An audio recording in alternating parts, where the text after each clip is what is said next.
What's up, everybody? It's Hampton in Vegas. I want to talk about the Rajah Jackson situation. For those that don't know, Rajah is the son of Rampage Jackson, who is a MMA fighter. He fought in the UFC. He's fought in various uh, professional fighting leagues, and also took a couple of shots in professional wrestling. Um,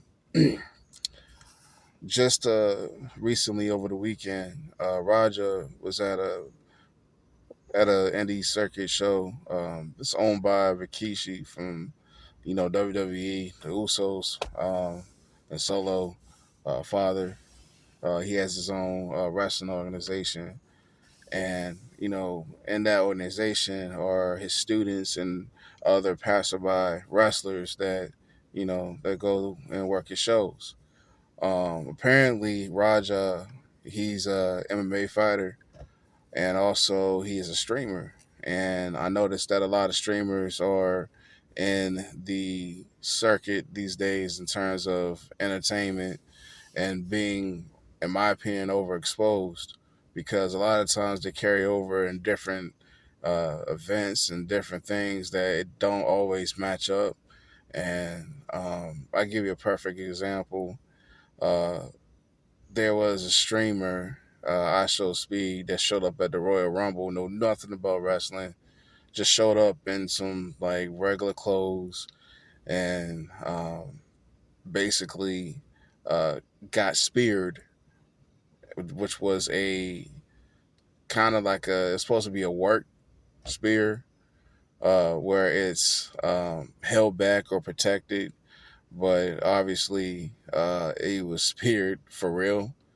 And this other situation, again with Raja, he showed up, and he was going backstage and meeting some of the wrestlers at the show, and uh, one of the guys came up to him, and I guess because the cameras around, he was trying to big league him, and he was like, "You don't know who I am? I'm Psycho Stu."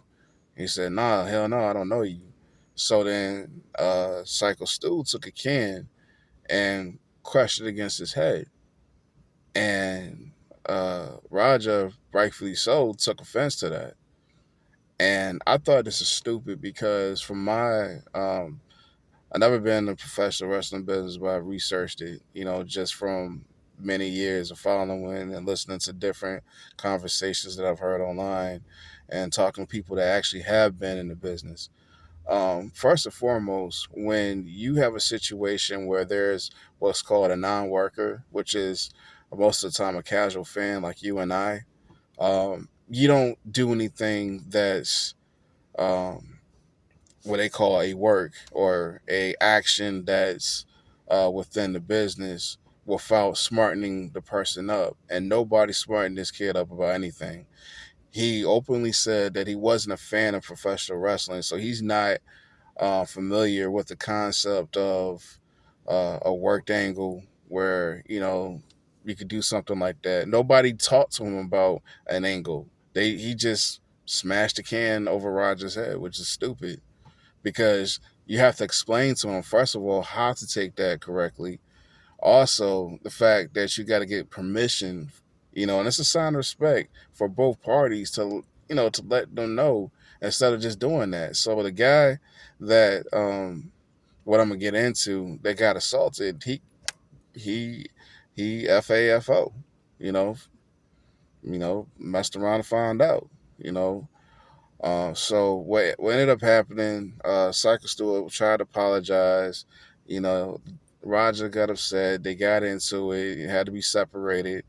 Um, One of the guys there, I wonder if he's related to Rikishi. He looked like he was Uso or Samoan or Pacific Islander, and he was trying to smooth out the situation. And then they was like, "Well, brother, we can let you get your receipt." And the receipt in the wrestling business is where when you're again working or in an angle or an event and you get hit and it's like past that restraint phase where it's like an actual blow, so you get a chance. It's an unwritten rule, official unwritten rule where you get a receipt back within that same night.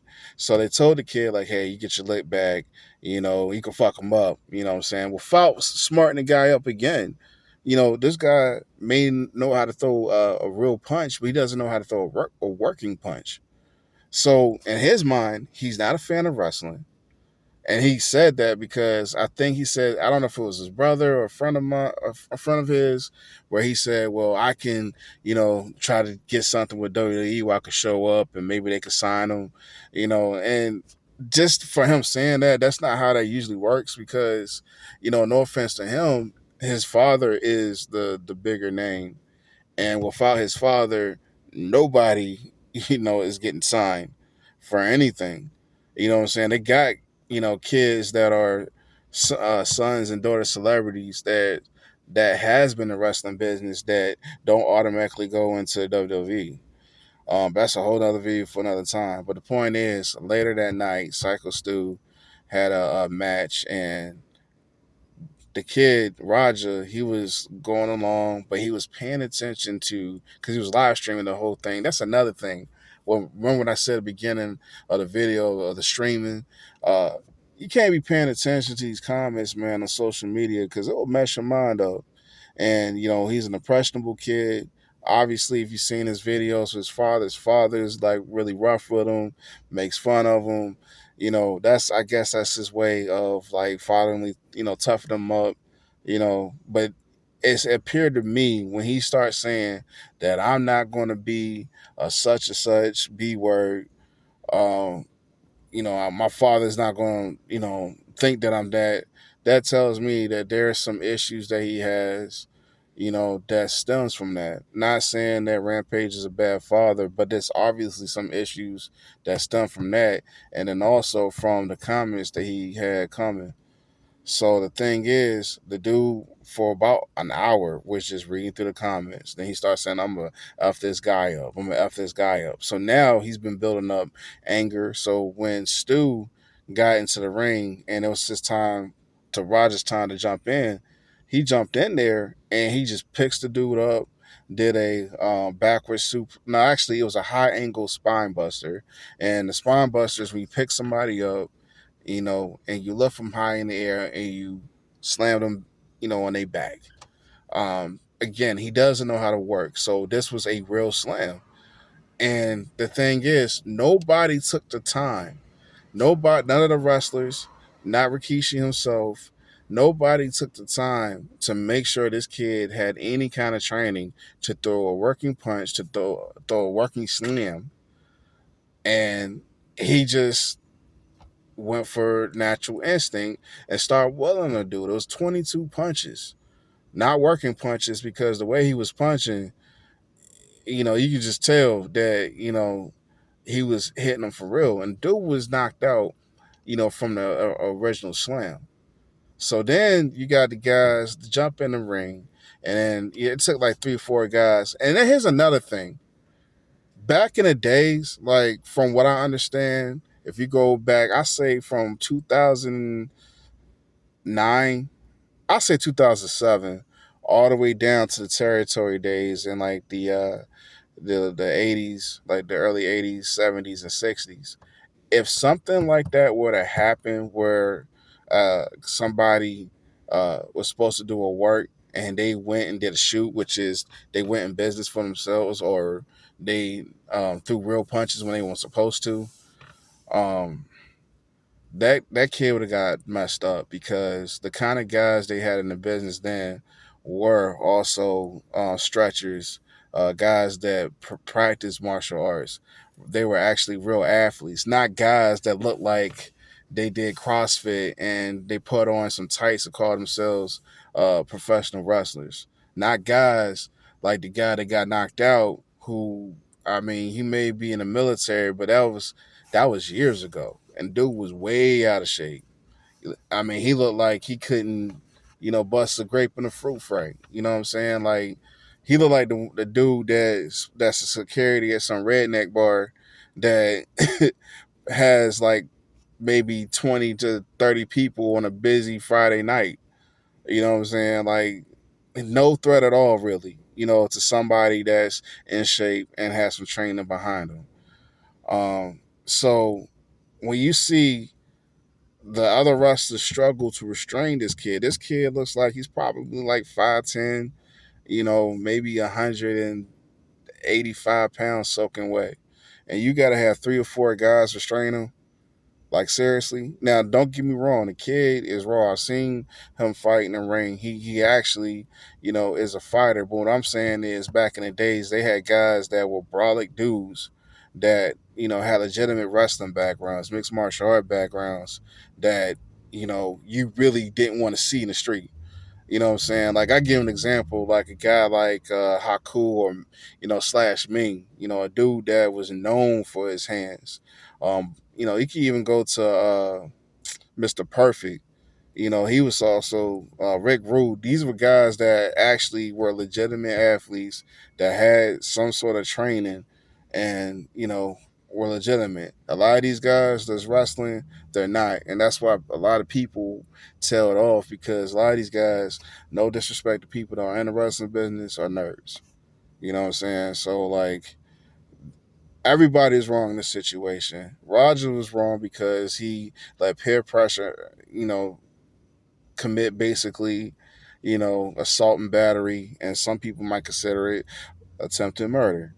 Um, Psycho Stu, I don't feel sorry for him, because it should be common sense that you don't take a can, you don't do anything working to somebody that's not a worker, especially if y'all didn't smarten the guy up about the business.